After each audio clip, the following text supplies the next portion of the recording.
My name's Sarah Davis. I'm a professor in the Department of Geography and Earth Sciences at Aberystwyth University, and I'm a co-investigator on the CoStar Network. The aim of the CoStar Network is to support coastal management and to support coastal communities who are living with change.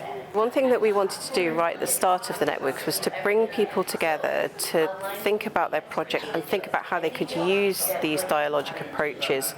Today and yesterday, we've had 20 researchers from across the UK come to be trained in dialogue and engagement and how to run really excellent workshops as part of their Coastal Resilience Network. A lot of what we did is demonstrate how you can make equal power in spaces by getting people to laugh, tell personal stories, but also think about ways to get them to advise each other on their projects and their ideas.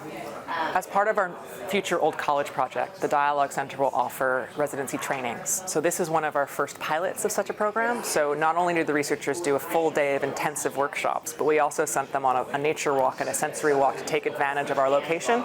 And we ended the day out on our pier so we could watch the starlings. So it became this unique opportunity for a retreat and for people to really take time to focus on themselves and their skills. We have a wide network of researchers and representatives from a whole range of different kinds of organisations across multiple sectors. It's an opportunity for people on different projects to come here at the early stages and get to know each other and build connections.